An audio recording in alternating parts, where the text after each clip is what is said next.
MJ Khan chairman है आईसीएफए के, वो मेरे साथ जुड़ गए हैं। डॉक्टर खान, कैसा रहा बजट आपकी निगाह में?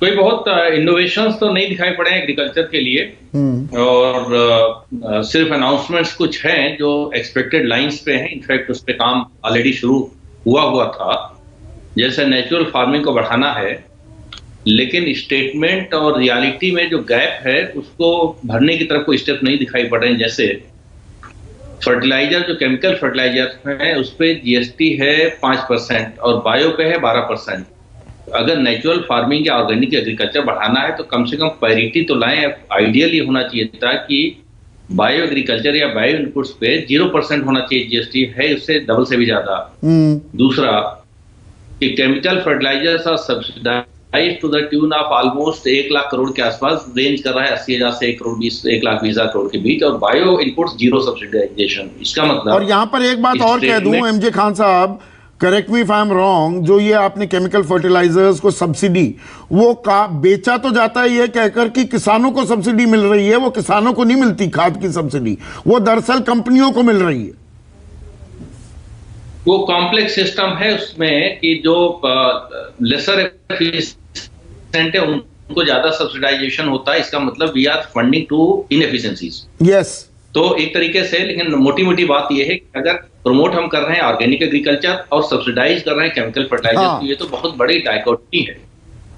लेकिन इसमें जो ऑयल सीड का है, ये बात सही है। किसान आंदोलन के दौरान जब पूरे हर वक्त चैनल पे बैठने का जरूरत रहती थी, उस टाइम पर भी हम ये कहते थे कि इसका सबसे बड़ा जो सोल्यूशन है वो डाइवर्सिफिकेशन में है, और खास करके जो ग्रीन रेवोल्यूशन बिल्ट है पंजाब, हरियाणा, वेस्टर्न उत्तर प्रदेश की, इसमें अगर ऑयल सीड बड़े पैमाने पे कल्टीवेशन टेकअप किया जाए तो डिपेंडेंसी घट जाएगी एफसीआई पे या गवर्नमेंट प्रोक्योरमेंट पे, क्योंकि व्हीट एंड राइस रिड्यूस करना जरूरी है।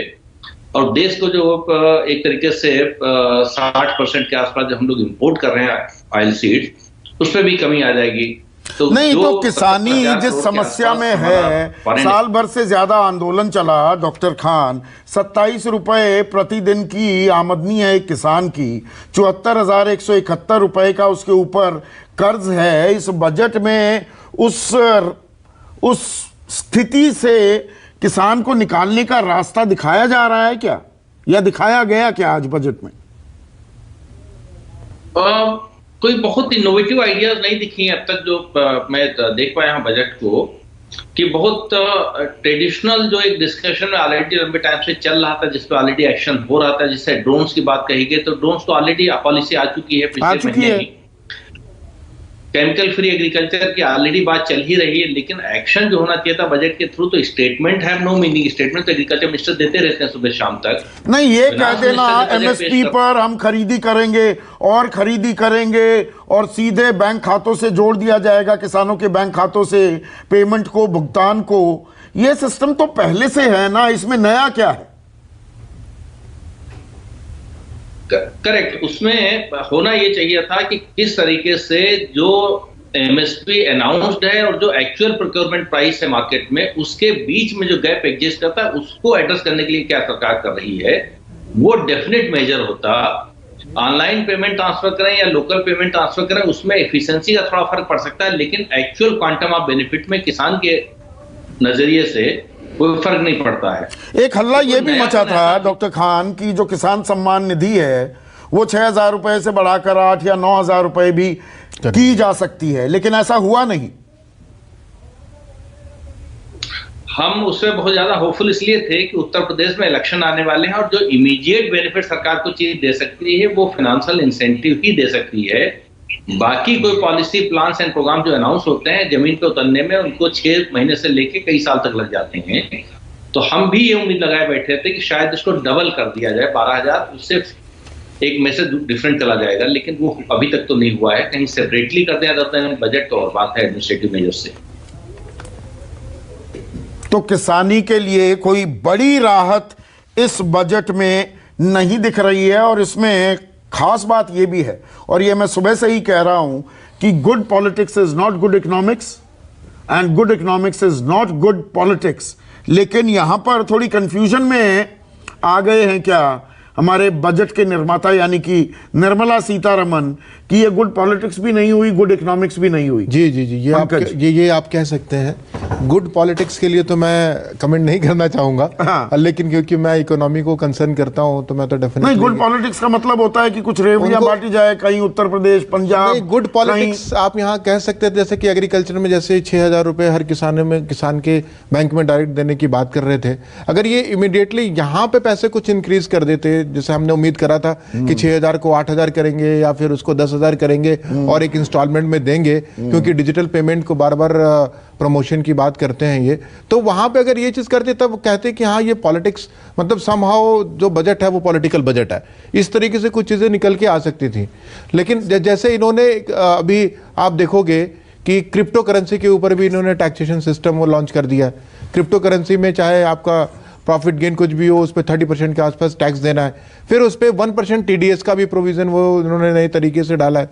अल्टीमेटली गवर्नमेंट ने ये एक रूल और रेगुलेशन जो चाह रहे थे हम लोग कि जो क्रिप्टो करेंसी है उसके ऊपर क्या रेगुलेशंस आएंगी, तो कुछ नए टाइप के रेगुलेशंस फ्रेम किए हैं, वो लेकर के आए हैं। तो अल्टीमेटली इससे तो गवर्नमेंट का खाता ही इंक्रीज होगा। प्रदीप, देखिए संदीप जी, इस टाइम चाइना को लेके FIIs थोड़ा सा हिच कर रहे हैं, बहुत ज़्यादा इन्वेस्टमेंट करने को वहाँ नहीं देख रहे हैं। तो इंडिया के पास ये बहुत अच्छी अपॉर्चुनिटी थी कि इस टाइम उन सबको अट्रैक्ट किया जाए, पर वो मैन्युफैक्चरिंग सेक्टर को बढ़ावा दे के ही किया जा सकता था। उसमें भी बहुत ज़्यादा कुछ मेरे को दिख नहीं रहा है। और साथ में रियल एस्टेट सेक्टर की बात करें तो एवरग्रांडे जैसा फेलियर वहाँ सामने आया है, तो रियल एस्टेट में भी वहाँ पे अब FIIs जाने में हिच कर रहे हैं, तो उसको भी बेनिफिट के तौर पे यहाँ पर अट्रैक्ट किया जा सकता था इंडिया के अंदर, क्योंकि एक अच्छा बाजार इंडिया अभी उनकी नज़र में नजर आ भी रहा है।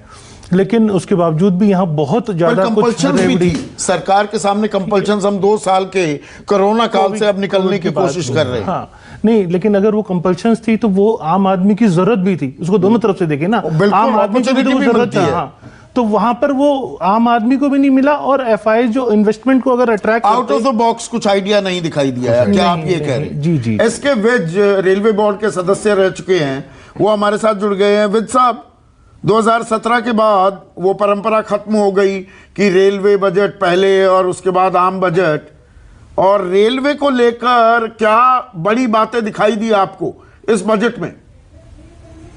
जो देखिए, वंदे भारत एक्सप्रेस की 400 ट्रेन सेट के बारे में जो अनाउंसमेंट है वो एक बहुत बड़ी अनाउंसमेंट है।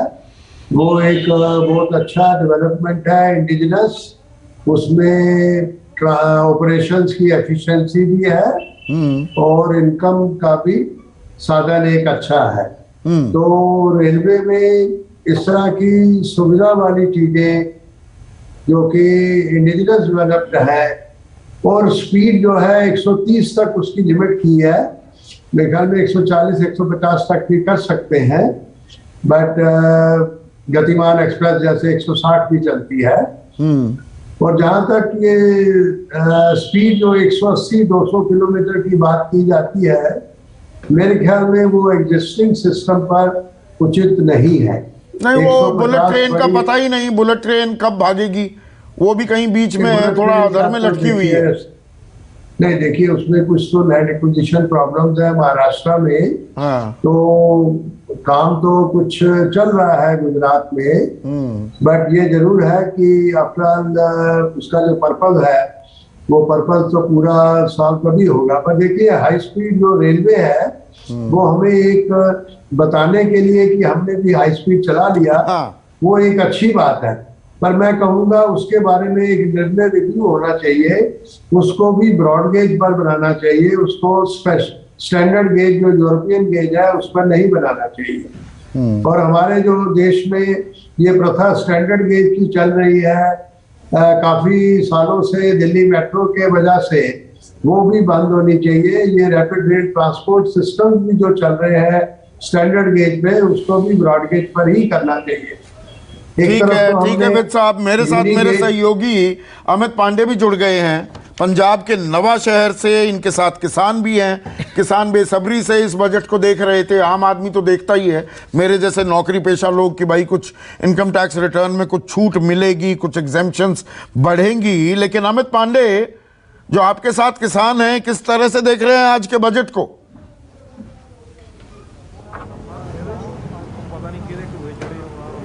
जी बिल्कुल संदीप जी, किसानों की काफ़ी नज़र थी आज के बजट पर और सीधे इन्हीं से बात करते हैं कि कैसे देख रहे हैं आज के बजट को आप लोग। देखिए, पहले तो आपका न्यूज़ 24 का धन्यवाद। जो आज बजट किसानों के लिए जो मोदी सरकार बोल रही है, हमें नहीं लगता वो ग्राउंड लेवल पे कुछ उसके लिए बनेगा, क्योंकि मोदी सरकार जो देश का किसान आंदोलन करके आया है, अभी तक तो हमारी वो मांगे नहीं मानी। ना हरियाणा में कोई नौकरी मिली, ना उनको मुआवजा मिला। कैसे भरोसा करें, क्योंकि ये जुमलेबाजी है, कुछ नहीं है ज़मीनों हकीकत पे, कुछ नहीं लागू होता। हमारी जो मांगें इस आंदोलन की थी वो कोई लागू नहीं हुई, सिर्फ खेती कानून वापस हुए हैं, चाहे वो केस की मांगें हों, मुआवजा हो, या जैसे ये बजट की बात ये करते हैं। पहले हमें मोदी जी बताएं या इनके कृषि मंत्री तोमर जी बताएं, हैं सीतारमन जी बताएं कि हमारे जो किसान भाई यूपी के हैं, अभी तक उनको 2 साल का गन्ने का पैसा नहीं मिला। उसकी कौन जिम्मेवार है? सेंटर में सरकार बीजेपी की है और यूपी में सरकार बीजेपी की है। अब पहले उनको तो पैसा दे दें, इस बजट को बाद में देख लेंगे। इसके लिए इसमें कुछ नहीं निकलेगा। केवल फाइनेंस मिनिस्टर ने यह भी कहा, निर्मला जी ने यह भी कहा कि ड्रोन से छिड़काव किया जाएगा, उसको कैसे देखते हैं आप लोग? देखो, ऐसे तो हमारे जो इधर सुखबीर बादल जी है ना, वो कैलिफोर्निया भी बना देते हैं बयानों में, पानी में बसें चला देते हैं। देखो, ऐसा 15 लाख वाली बात तो आप सबको मालूम है, बच्चे को मालूम है। बयान कर रहे हैं तो कुछ भी कर सकते हैं, मगर ज़मीनी हकीकत में करना वो लोग अभी समझ चुके हैं। जो अभी 1.5 साल पूरा आंदोलन लड़के हर आदमी को, हर व्यक्ति को इस आंदोलन ने अवेयर कर दिया है कि सरकारों का, अभी तो ये चुप रहे हैं तो अच्छी बात है, ये तो मुंह दिखाने के काबिल नहीं है। ऐसे टीवी पर बोल देना, बयानबाजी दे देना, तो ये तो प्लेन से भी छिड़काव कर सकते हैं बयानों में, मगर ज़मीनी हकीकत में नहीं। ठीक है, ये भी कहा गया बजट में कि 1208 करोड़ जो मैट्रिक टन है गेहूं का जो खरीद किया जाएगा, इसको कैसे देखते हैं? अभी तक किस तरह आप लोग एमएसपी की अगर हम बात करें तो उसको कैसे देखते हैं? देखो, सबसे बड़ी बात ये है कि पंजाब की जो ज़मीनी हकीकत है, गेहूं की फसल होती है हमारी, वो हम मंडियों में लेके जाते हैं। मंडियों हमारा जो आंदोलन था मंडीकरण सिस्टम को डेवलप करने के लिए था, वो मंडीकरण सिस्टम ख़त्म करना चाहते थे। मंडियों में हमारी फसल पड़ी रहती है, वो 12,000 मैट्रिक टन आप गेहूं की बात कर रहे हो, लेकिन हमारी फसल मंडियों में 10-10, 15-15 दिन ऐसे पड़ी रहती है, उसकी बिक्री नहीं होती है।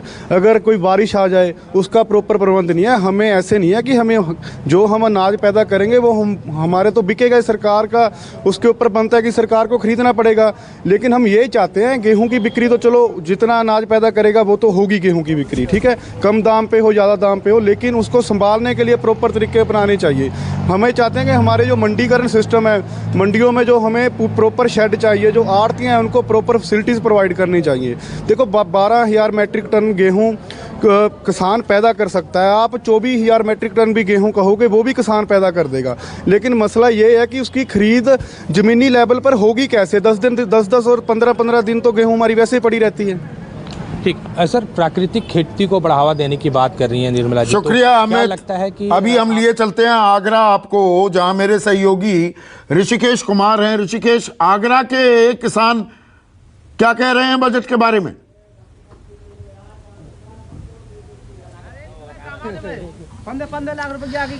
संदीप जी, देखिए, बिल्कुल ये छोटे किसान हैं, सीमांत किसान जिसको कहते हैं, और आप यहाँ पे जितनी भी फसल देखेंगे वो सब नकदी फसल है, दलहन है, तिलहन है।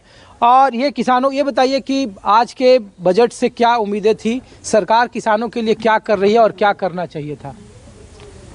बजट तो किसान के लिए मतलब जैसे फसल के बारे में डाई वगैरह है, जैसे एक बात बताओ, जैसे 1200 रुपये 1250 रुपये डाई मिल रही है, जैसे तो मतलब 1600 रुपये सरकार मालूम नहीं थी कि मतलब 16 से 1800 रुपये किसान ने ली है। दवाई मतलब 100 रुपये की मिलती है, वो 500 रुपये की मिली है, किसान जानती नहीं है, मतलब सरकार जानती नहीं है।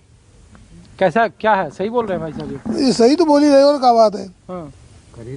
जो खरीदी जो 1000 रुपया कट्टा आवत होते 17-18 रुपया। लेकिन ये बताइए कि सम्मान निधि सरकार कर रही है कि 2-2 हज़ार रुपया 3 किस्त देती है और किसानों की आय दुगनी कर रही है, आप लोगों की आय दुगनी हुई, सम्मान निधि सर ऐसा है कि सम्मान निधि जो 2000 रुपए की आ रही है वो मिल रही है, मगर उससे पहले जो सब्सिडी वगैरह सिलेंडर मिलती वो खत्म कर दी, ठीक है ना।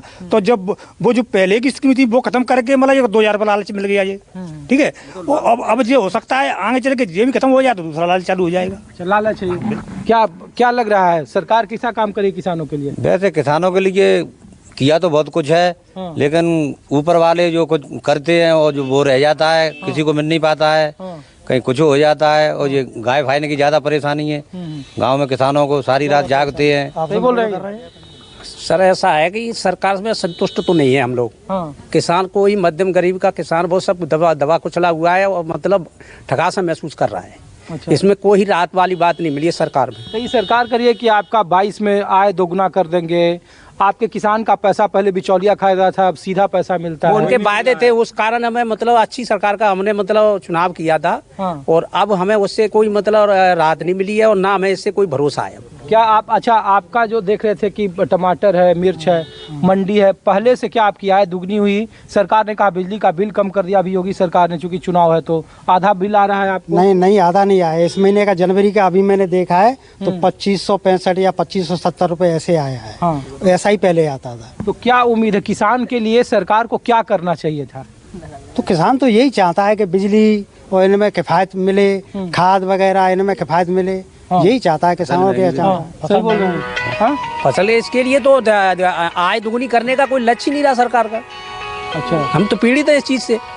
हम भुक्तभोगी, हम दिहाड़ी मजदूरी वाले हैं। हम 2 साल से यहाँ पे किसी से जुड़े थे, यहाँ पे हमें बहुत लॉस हो रहा है। यहाँ पे आवारा पशुओं से भी हो रहा है, अन्य चीजों से सरकार की किसी राहत नहीं मिल रही हम लोगों को। तो आपके यहाँ से मंत्री हैं बघेल साहब, अरे ये ऊपर स्तर से जो लोग हैं उनको अच्छी सरकार का हमने चुनाव किया था, लेकिन वो चुनाव करने के बाद हमको उस पर भरोसा कायम रखा, लेकिन वो हमें बहुत खरी नहीं उतरी है। अच्छा, खरी नहीं उतरी। जमीन सही बोल रहे हैं लोग? हाँ सही बोल रहे हैं, सही बोल रहे हैं। सरकार किसानों के लिए कुछ कर रही है भैया? कुछ नहीं कर रही है। क्या नहीं कर रही है, क्या करना था अब बताइए। अब एक बात बताओ, ये 1700-1800 रुपए की मिल रही थी। हाँ। और वो आज मान लो किसान लोग मान लो ले नहीं पा रहे हैं। हाँ। और अपनी खेती को मतलब संभाल नहीं पा रहे हैं। हाँ। 400 रुपए तो क्या मतलब ये कोई सरकार का मतलब ये कोई किसानों के लिए कोई हित है? ये किसानों का ये नियम है। हमारे पैसा हमें ही दे रहे हैं और क्या कर रहे हैं? हमारे पैसा हमें ही दे रहे हैं। ऋषिकेश कुमार आगरा में किसानों से बात करते हुए, मेरे साथ विनीत अग्रवाल एसोचैम से वो जुड़ गए हैं, अनंत सिंघानिया लगातार जुड़े हुए हैं। अनंत, आपको जाना भी है। एक आखिरी सवाल, अभी हमने खबर भी फ्लैश की है, गृह मंत्री अमित शाह का बयान आया है कि ये दूरगामी बजट है,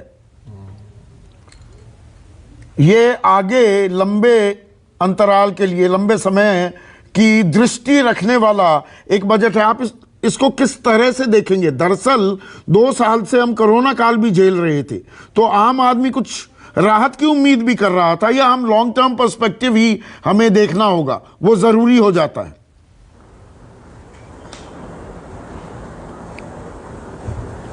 देखिए मेरे हिसाब से ये लॉन्ग टर्म बजट इस हिसाब से, क्योंकि एक आध जगह आप देखा जाए तो ये फ्यूचरिस्टिक भी है और लॉन्ग टर्म का है।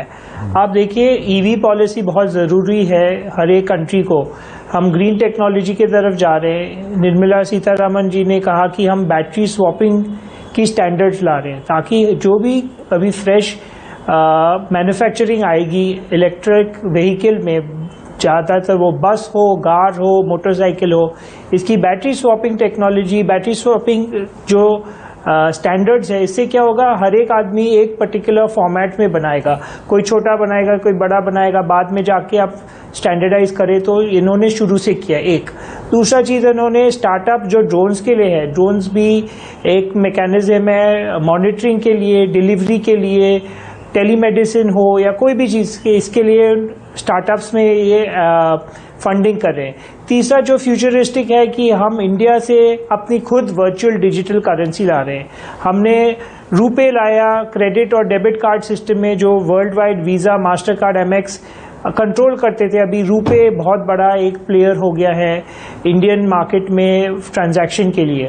तो ये सब चीज़ से मेरे हिसाब से अगले 25 साल तो बहुत दूर की बात है, पर अगले कई सालों में ये 2-4 इनिशिएटिव बहुत अच्छा रहेगा। नहीं, फ्यूचरिस्टिक होना चाहिए, एजुकेशन फ्यूचरिस्टिक तो होना चाहिए आनंद, लेकिन क्या हम प्रेजेंट को थोड़ा सा भूल गए क्या? देखिए, महंगाई एक समस्या है, आम आदमी परेशान है, बेरोजगारी एक समस्या है, घटती आमदनी एक समस्या है।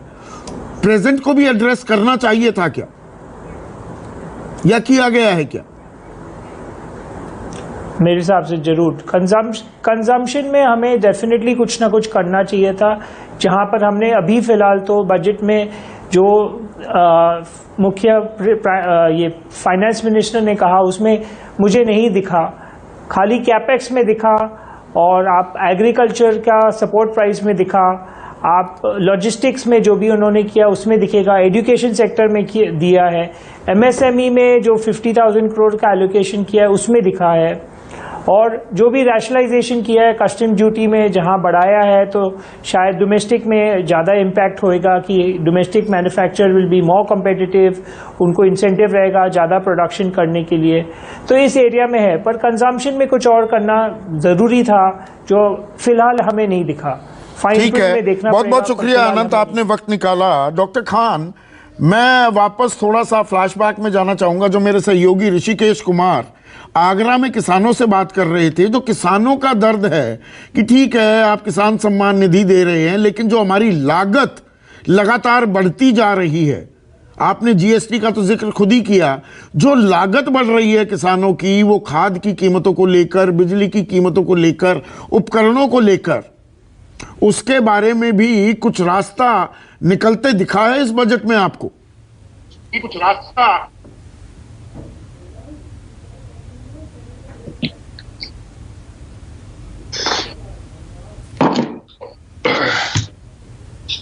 डॉक्टर खान, आपको आवाज आ रही है मेरी?